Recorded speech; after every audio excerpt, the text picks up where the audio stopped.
Halo semua, saya Bimbo Agung Nugroho dan kali ini saya akan menjelaskan tentang pengujian black box testing.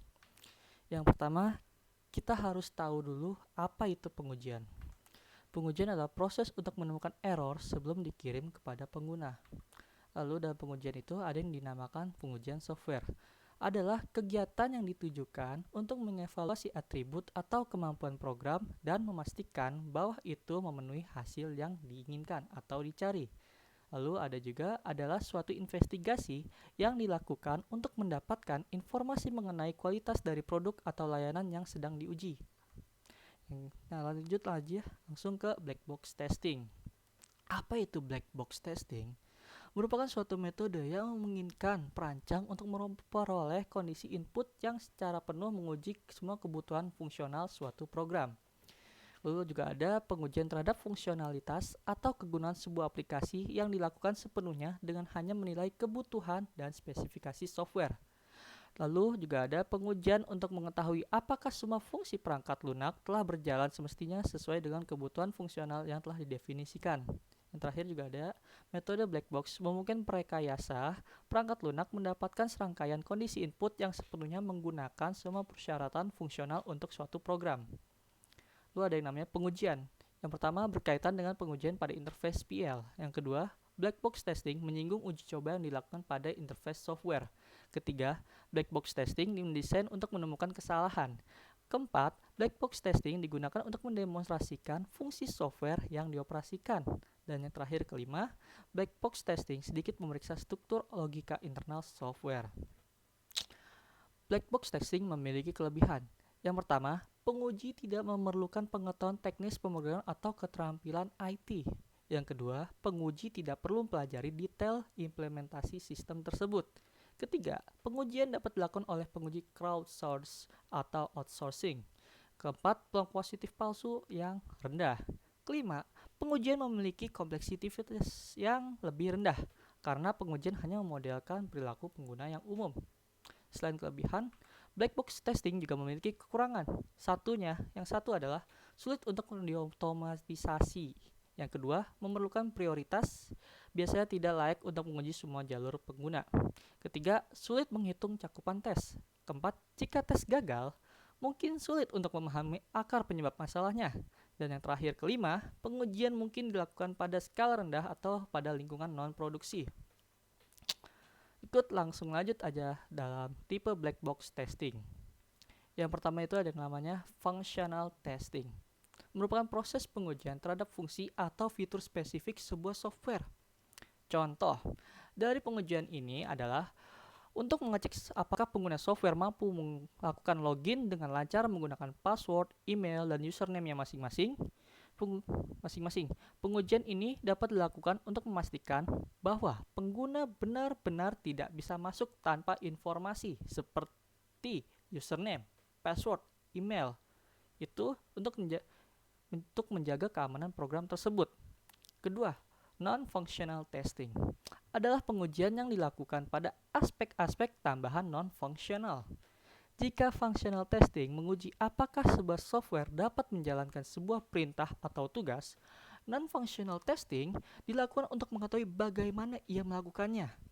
Non-functional testing juga melihat apakah software yang telah dirancang dapat dioperasikan dengan baik pada perangkat dan ukuran layar serta sistem operasi yang berbeda-beda. Dan yang terakhir atau ketiga ada yang namanya regression testing. Adalah pengujian dilakukan untuk melihat apakah terjadi regresi atau hubungan sebab akibat antara satu variabel dengan variabel lainnya, atau kemunduran ketika versi software di-upgrade. Contoh dalam aspek fungsionalnya adalah fitur yang tidak lagi bekerja dengan baik pada versi terbaru. Lalu juga ada contoh dalam aspek non-fungsionalnya adalah performa yang cenderung melambat di versi software yang baru. Berikut adalah sistem kerja dari teknik pengujian black box. Lalu di sini ada 10 teknik atau metode dari black box testing. Yang pertama adalah equivalence class partitioning, kedua sample testing, ketiga robustness testing, keempat behavior testing, kelima requirement testing, keenam boundary value analysis or limit testing, Ketujuh, comparison testing. Ke-8, performance testing. Ke-9, uji ketahanan atau endurance testing. And 10, uji sebab akibat or cause-effect relationship testing. Di sini saya akan memberi beberapa penjelasan yang kebetulan hanya ada 5. Seperti yang pertama ini adalah equivalent class testing, mana merupakan metode black box testing yang membagi domain masukan dari suatu program ke dalam kelas-kelas data, di mana test case dapat diturunkan.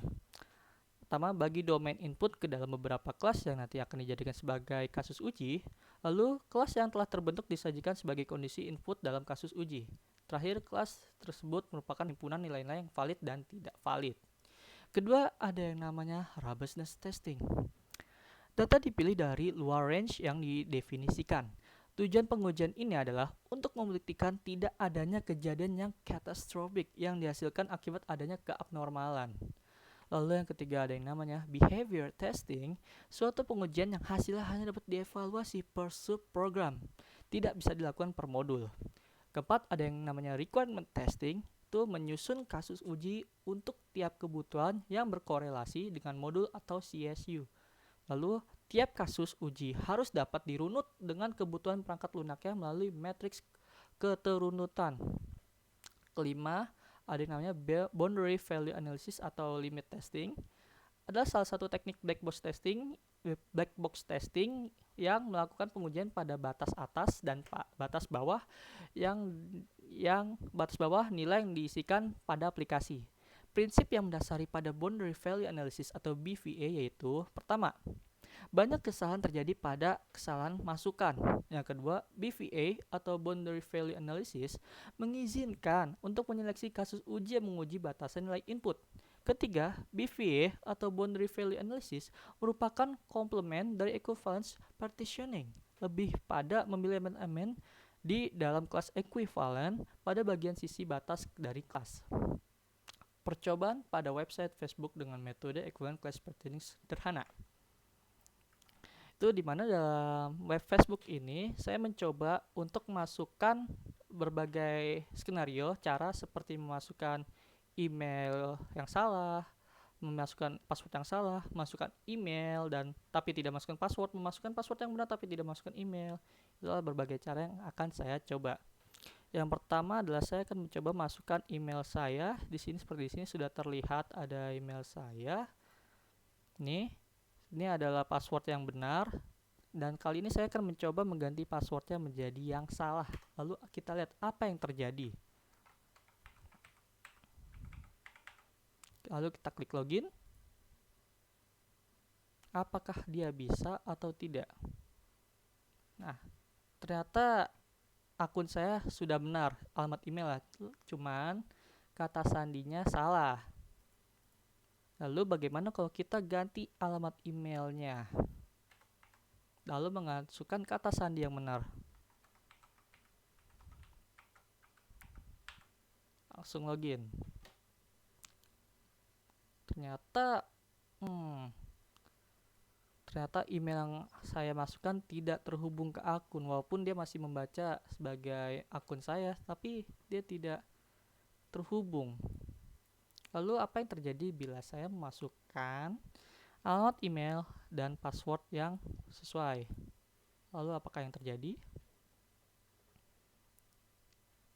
Dan ya, di sini dengan jelas langsung masuk ke alamat home Facebook saya.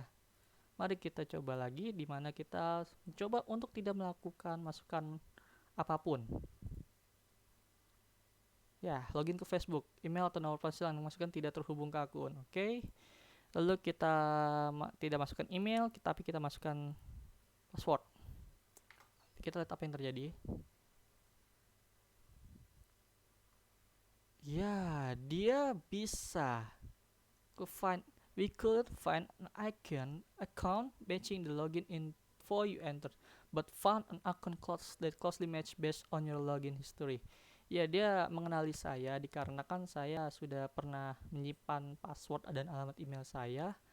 Maka dari itu dia mungkin sudah mengenali saya walaupun saya hanya memasukkan passwordnya saja.